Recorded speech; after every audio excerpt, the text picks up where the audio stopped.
부활하신 예수님께서 40일 동안을 더 계시다가 승천을 하셨습니다. 승천하시기 전에 사도들을 모아놓고 아주 중요한 분부의 말씀을 주셨어요. 그 하나는 너희가 어떤 일이 있어도 이 예루살렘을 떠나지 말라. 아버지께서 약속하신 그 약속을 믿고 기다려라. 그 약속은 바로 보혜사 성령을 보내주신다는 약속입니다. 예루살렘에 환란이 있고 핍박이 있겠지만 너희들이 그런 어떤 위험과 위기 속에서도 예루살렘을 떠나지 말고 하나님의 약속의 말씀을 붙잡고 기도하고 기다려라. 이게 주님의 분부의 말씀이었습니다. 그리고 또 하나는 이제 성령이 임하면 너희가 권능을 받게 될 것이다. 그러면 너희가 그 성령으로 말미암은 권능을 받고 이 예루살렘뿐만이 아니라 온 유대 땅에, 더 나아가서는 저 이방 사마리아까지, 더 나아가서 세상 땅끝까지 이르러서 너희가 나의 증인이 될 것이다 라고 예수님이 말씀하셨습니다. 제자들은 예수님이 하신 이 말씀을 잘 마음에 새기면서 예루살렘을 떠나지 않았습니다. 예루살렘에 있는 한 곳에 모여서 그들은 열심히 기도했습니다. 약속하신 성령이 임하기를 기도하면서 기다렸습니다. 그러던 어느 날 성령이 강력하게 그들 가운데 임했습니다.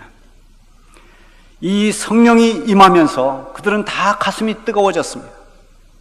마음의 기쁨이 충만했습니다.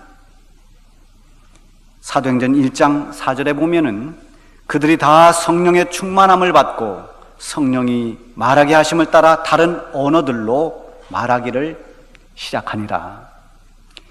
성령이 임하면서 나타났던 가장 첫 번째 그런 현상이 무엇인가 하면 방언이었습니다. 근데 이때 이 방언은 우리가 지금 하는 이 방언과는 좀 다른 방언입니다. 전혀 알아듣지 못하는 그런 방언이 아니라 다른 나라 말로 방언을 했다는 것입니다. 각 나라 말로 방언이 터졌습니다. 그리고 이 초대교회에 나오는 이 방언의 특이한 점은 마치 동시 통역을 하는 것처럼 각 족속마다 각 방언을 쓰는 모든 민족마다 자기 말로 알아들을 수 있게 되었다는 것입니다. 마치 제가 이렇게 설교를 하면 여기 미국에서 오신 분들은 영어로 알아듣고 중국에서 오신 분들은 중국어로 다 알아듣는 그런 방언이었습니다. 이렇게 방언을 하면서 사람들이 감동을 받고 얼굴이 환해지고 너무나 기뻐서 방언으로 말하기 시작하는 것을 보면서 사람들은 다 놀라고 당황했습니다. 자, 그런데 어떤 사람들은 이 모습을 보면서 조롱을 했습니다. 저 사람들이 분명히 술을 먹고 술에 취해서 저렇게 헛소리를 한다, 이렇게 비난하는 사람도 있었습니다. 언제 어느 때고 비난하는 사람들은 있습니다. 마음과 생각이 꼬여 있어서 모든 것을 바르게 보려고 하지 않고 삐뚤게 보는 사람들, 항상 비난의 DNA를 가지고 있는 사람들은 어디에서 어떤 일이 있어도 비난부터 하고 봅니다. 자, 이때 베드로가 사람들 앞에 섰습니다. 그리고 지금이 제3시니, 이 3시가 우리나라 시간으로 바꾸면 오전 9시입니다. 다시 말하면 지금 아침인데 아침부터 술 취한 사람이 있겠느냐, 그러면서 그 비난하는 말들을 일축했습니다. 그리고 본격적으로 베드로가 설교를 하기 시작합니다. 사도행전 2장에 나오는 베드로의 설교를 보면은 구약에 있는 요엘서를 인용하고 시편의 말씀들을 인용합니다. 성령이 임하면 어떤 현상들이 일어날 것이며 더 나아가서는 예수님이 누구이신가에 대해서 메시지를 전했습니다.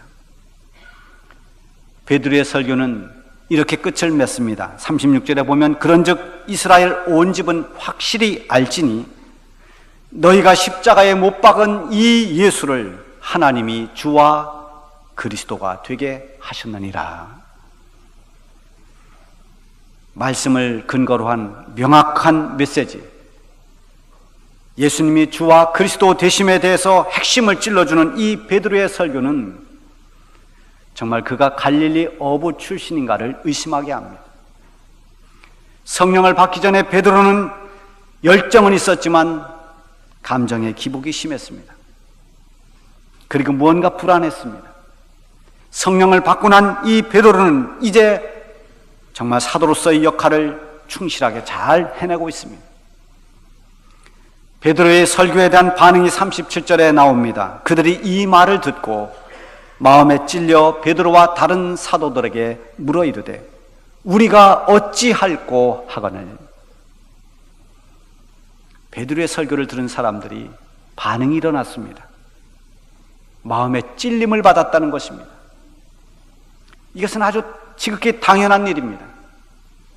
히브리서 4장 12절에 보면 하나님의 말씀은 살아있고 활력이 있어서 좌우에 날선 어떤 검보다도 예리하여 우리의 영과 혼과 및 관절과 골수를 찔러 쪼개기까지 하며 우리 마음의 생각과 우리의 뜻을 판단한다라고 말씀하고 있습니다.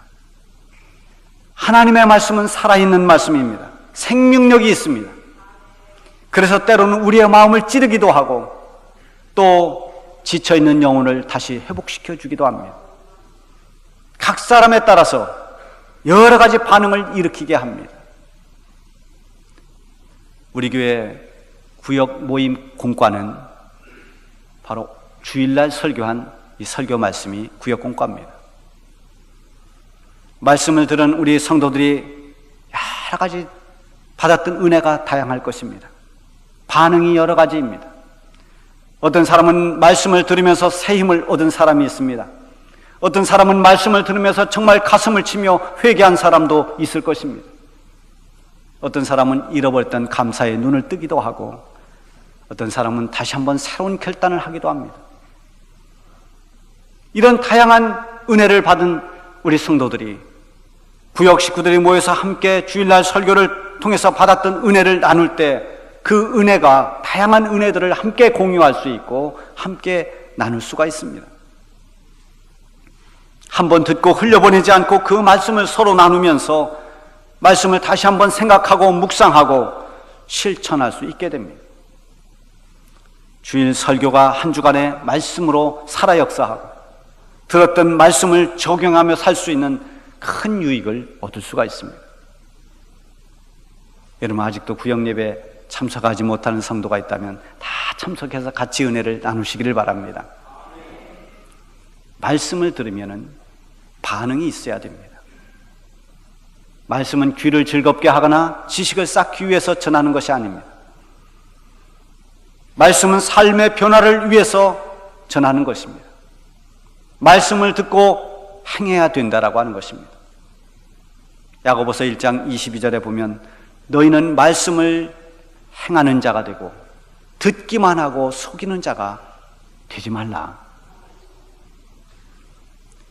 듣기만 해서 자신을 속이는 자가 되지 말라고 그렇게 권고합니다. 말씀을 듣고 판단만 하는 사람은 교만한 사람이고 말씀을 듣기만 하고 실천하지 않는 사람은 자기를 속이는 사람이라 했습니다. 말씀을 들으면 반응이 몇 가지로 나타납니다. 어떤 사람은 말씀을 들으면서 거부감을 일으킵니다. 말씀을 들으면서 대적합니다. 비난합니다. 그 대표적인 예가 스데반 집사님이 설교할 때 그 설교를 들었던 청중들입니다. 그들은 마음의 찔림을 받았지만 말씀에 대적했습니다. 그래서 이를 갈며 돌을 들어서 스데반 집사님을 죽였습니다. 그런가 하면 말씀을 듣기는 듣지만 그냥 듣는 것으로 만족하고 마는 사람들이 있습니다. 반응을 별로 보이지 않는 사람들. 이게 라오디게아 교회 성도들과 같은 것입니다. 차지도 더웁지도 않습니다. 열심을 내지도 않습니다. 그저 그냥 오늘 말씀 들으면 좋은 말씀 들었다 하고 끝나는 것입니다. 또 한 부류는 말씀을 듣고 행함으로 옮기는 사람들입니다. 그 말씀을 따라서 삶이 변화되고 그 말씀으로 살아가려고 순종의 삶을 살아가는 사람들, 이게 바로 긍정적인 반응입니다. 우리 주님교회 성도 여러분들은 이런 좋은 긍정적 반응이 다 일어나기를 바랍니다. 베드로의 설교가 끝나니까 반응이 일어났습니다. 우리가 어찌할꼬? 이것은 말씀을 듣고 그 말씀에 따라서 행하겠다는 하나의 결단의 의미입니다. 말씀을 들었더니 마음이 찔림을 받았습니다. 우리가 외면했던 예수님이 바로 우리의 구주셨구나. 우리가 십자가에 못 박아 죽이라고 외쳤던 그 예수님이 십자가에 죽은 것은 바로 내가 죽인 것이었구나. 우리의 잘못이구나. 그렇다면 우리는 어떻게 하면 좋을까? 우리가 어찌할꼬, 이것은 그 말씀 앞에 순종하려는 외침입니다.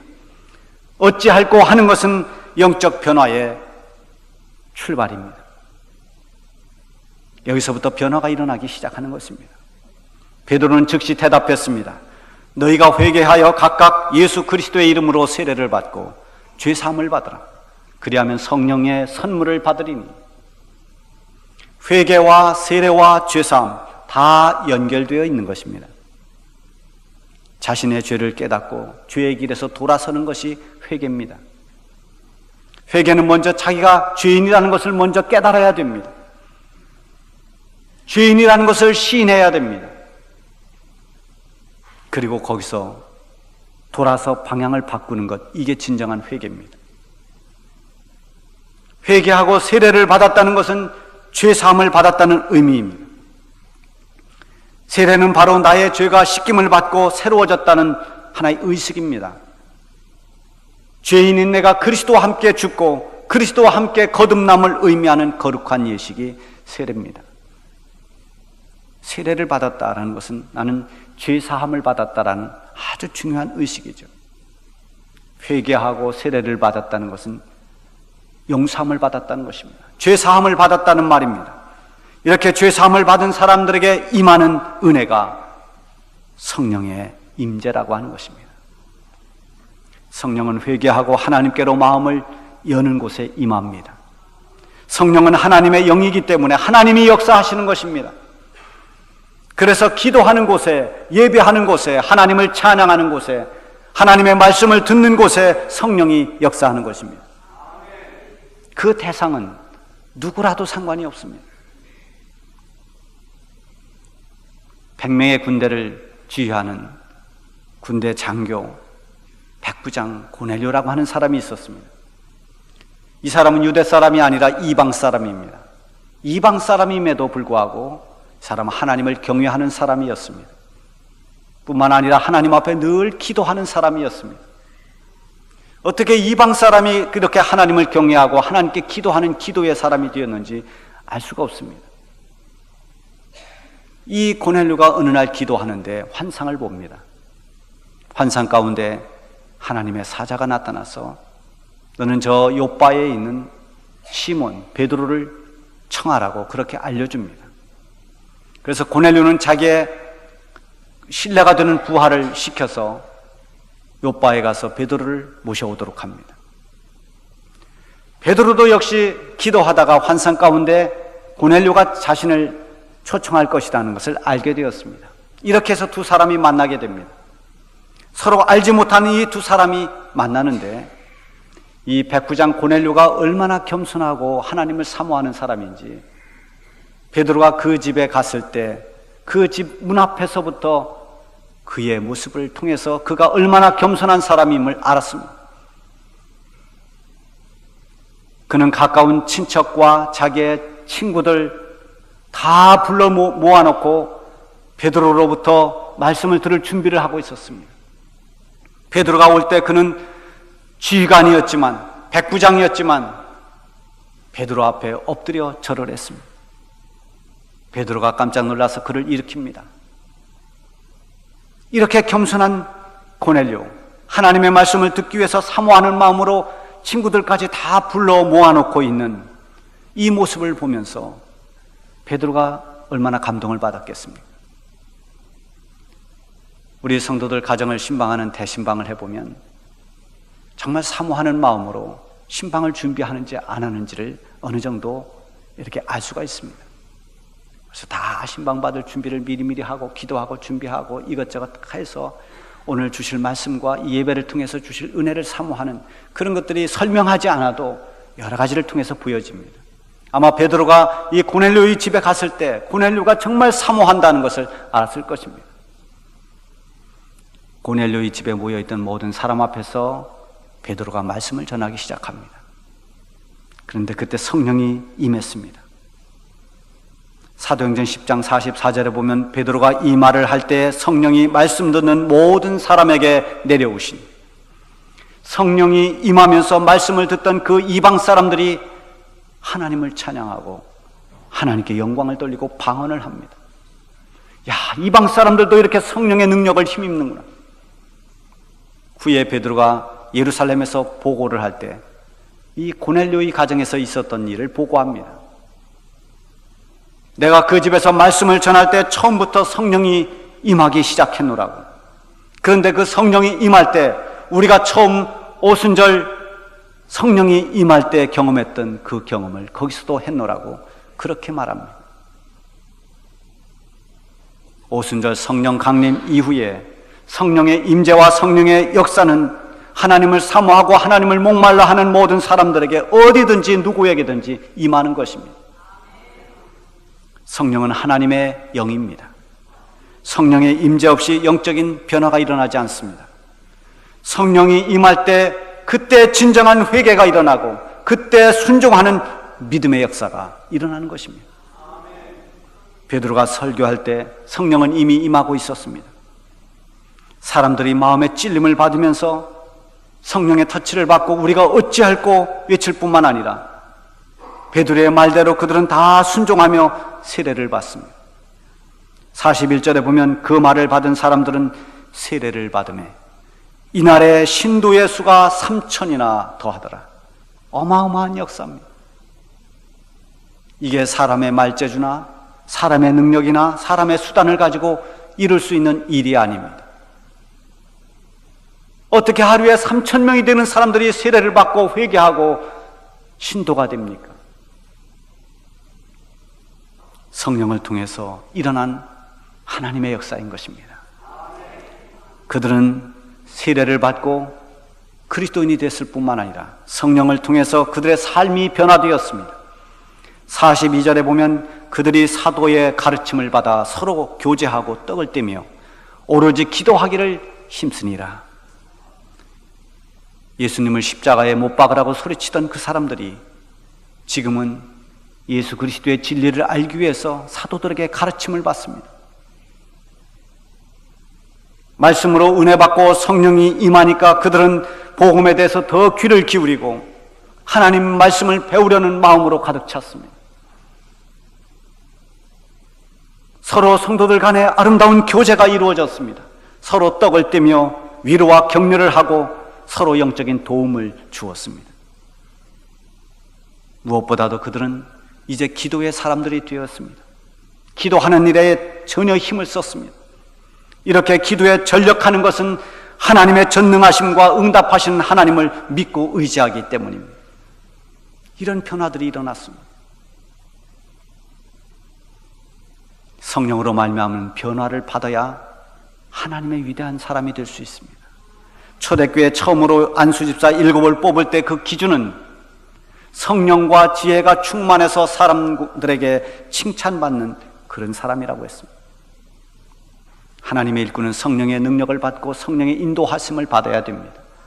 자기의 기준과 자기의 고집을 버리고 성령이 역사하시는 그 성령의 임재를 통해서 성령이 주시는 그 지혜를 통해서 일해 나갈 때 하나님과 사람 앞에 칭찬받는 사람이 될 수가 있는 것입니다.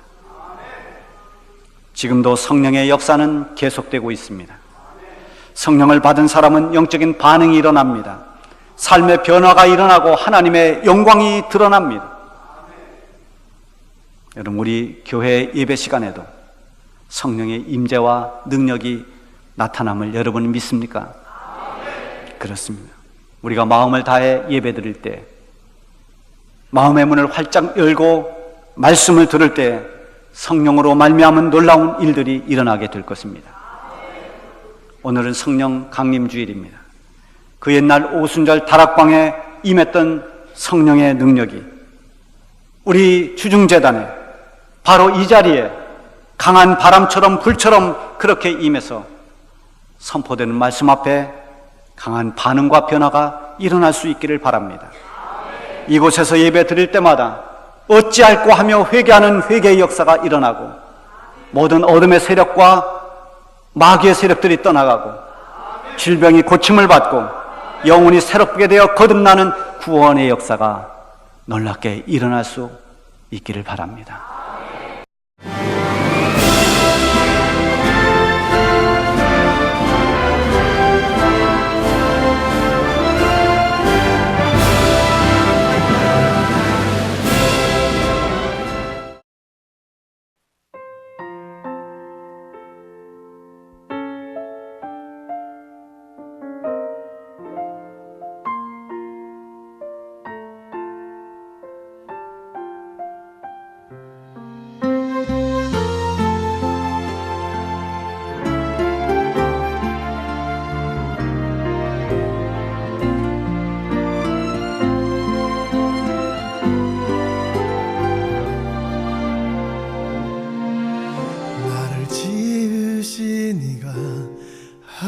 하나님,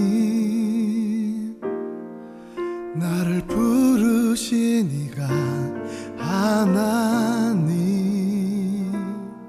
나를 보내시니도 하나님,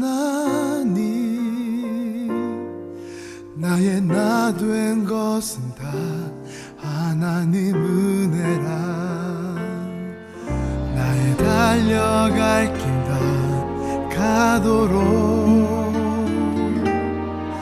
나의 마지막 호흡 다하도록,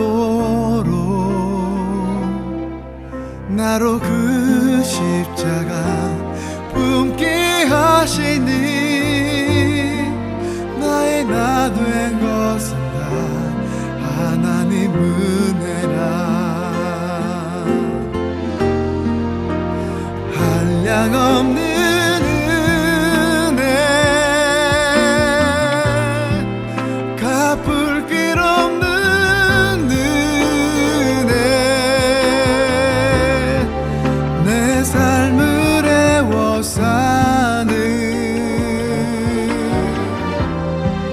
하나님의 은혜, 나 주저함 없이 그 땅을 밟은 도 나를 붙드시는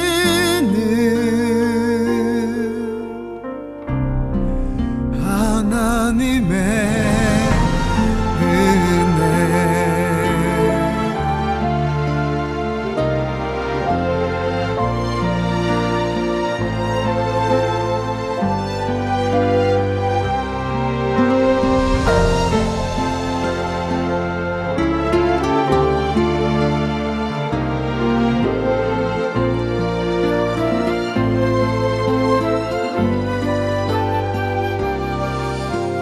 달려갈 길 다 가도록, 나의 마지막 호흡 다하도록, 나로 그 십자가 품게 하시니, 나의 나 된 것은 다 하나님 은혜.